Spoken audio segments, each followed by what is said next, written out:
Yo, what's up? Dr. Swole here, MD, pro natural physique athlete, back with another video. Today I'm going to be teaching you how to run a mesocycle. A mesocycle is one of our fundamental units of time in periodization. I typically define a microcycle as 1 week of training and a mesocycle as the amount of time in between deloads. And a deload is basically a recovery week from training. Learning how to design a mesocycle and run one properly is going to be one of the first steps you take in learning how to periodize for hypertrophy. I get a lot of questions about how to progress from week to week, so this video will shed some insight. Quick outline for today, we're going to start off by talking about the goals of a mesocycle. In other words, why we're doing this. Then we'll talk about some basic progression schemes that will help you in your mesocycle design.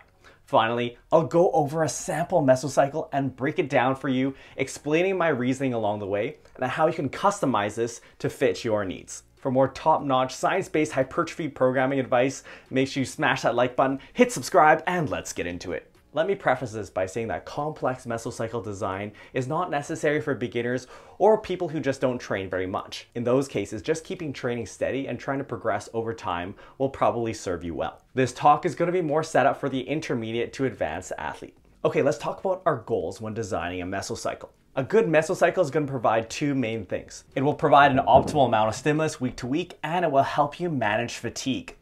Let's dive into these. As you train, your body will become adapted to a certain amount of stimulus. And by stimulus, I'm talking about how much volume you're doing with what types of exercises and how heavy you go and how close you push to failure. All of these factors come together to produce a stimulus. If you keep all of these variables the same, your body will adapt and you'll stop growing. So this is why we need progressive overload. You need to be making your training more challenging over time. Now, a key thing I want to point out here is that there's an optimal amount of stimulus at any given point in your training cycle. That is, the amount of stimulus you need to progress in week 1 is not the same as the last week of your mesocycle. This is because you've become adapted over time across the weeks. So it makes sense that from week to week, your training is going to get more difficult, and we can achieve this using a few different progression schemes, which I'll touch on in the next section. But basically, you'll be progressing in terms of weight lifted, the amount of sets you do, and or the number of reps. Now, when I said that there's an optimal amount of stimulus in any given training week, I implied that you could be doing too little or you could be doing too much. And we basically want to be riding that optimal zone throughout the mesocycle. It's pretty intuitive to understand why you might not be doing enough.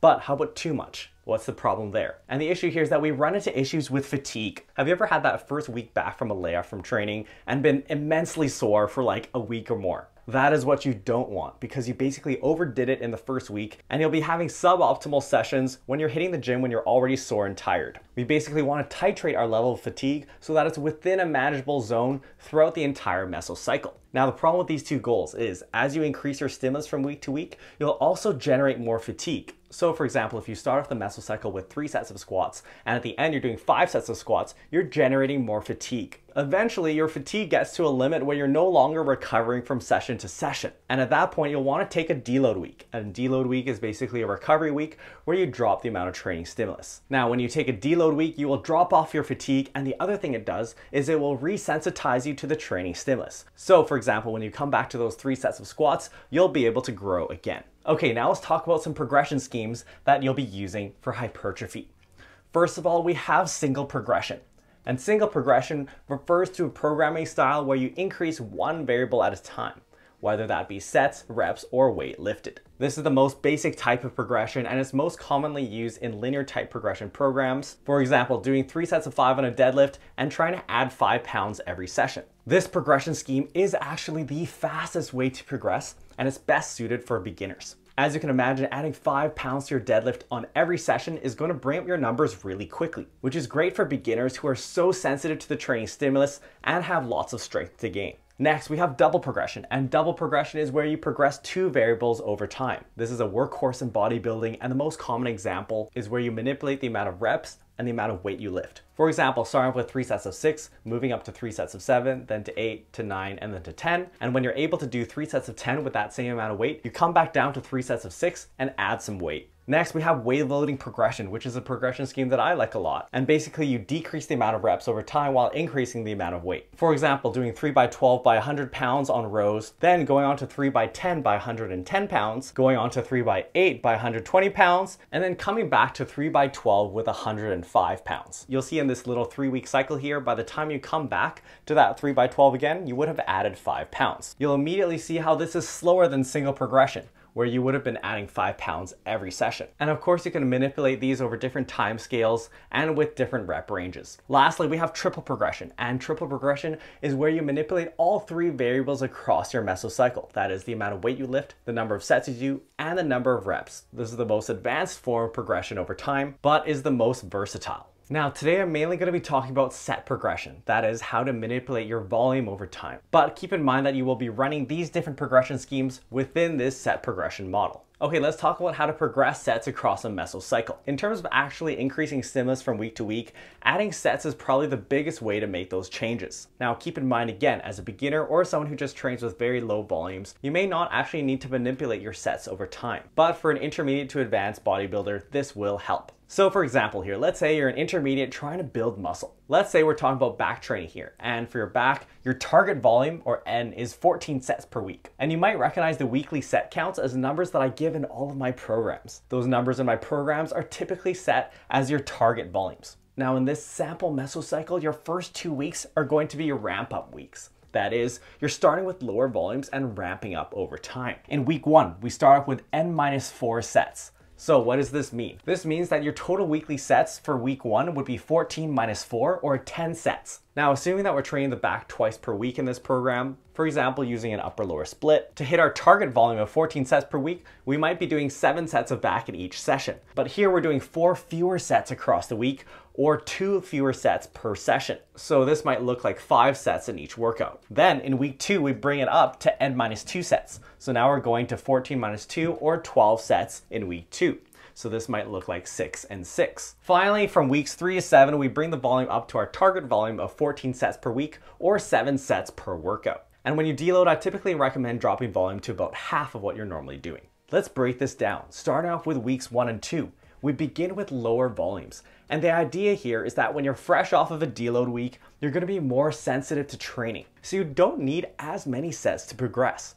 So why not just start at 14 sets per week right away? Well, you'll probably run into that issue of being really sore and fatigued just because your body isn't ready for that kind of volume. In general, you want to be thinking about getting the optimal amount of stimulus with the least amount of training as possible. And this is why we start with lower volumes. The other thing here is that when we start with low volumes, it gives us room to add in more volumes and thus increase our stimulus and apply progressive overload. Progressive overload is the key driver of hypertrophy. So after week 1, we've adapted a little bit and we can add in some volume. We're still providing that overloading stimulus and we still have room to add more.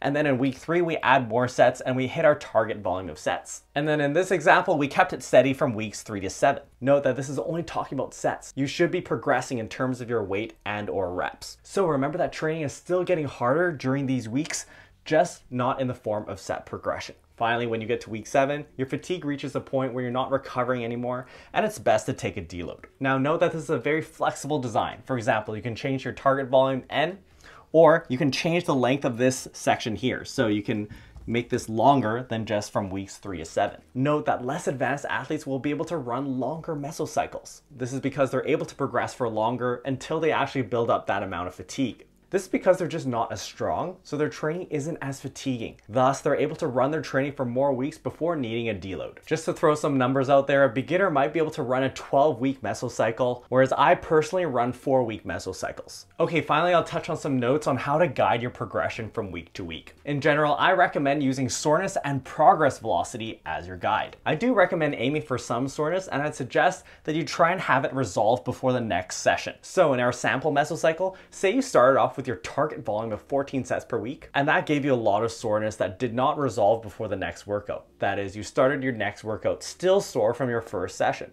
In that case, you'll know that you probably did too much in the first session. In that case, you'll probably know that you tried to do too much in your first week. And for your next mesocycle, you'll know to tone it down. So for example, if you're hitting your muscle and then you're training it again 4 days later, it's fine to have 1 to 3 days of soreness. So for example, if you're hitting a muscle and then you're training it again 4 days later, progress velocity is how quickly you're able to progressively overload over time.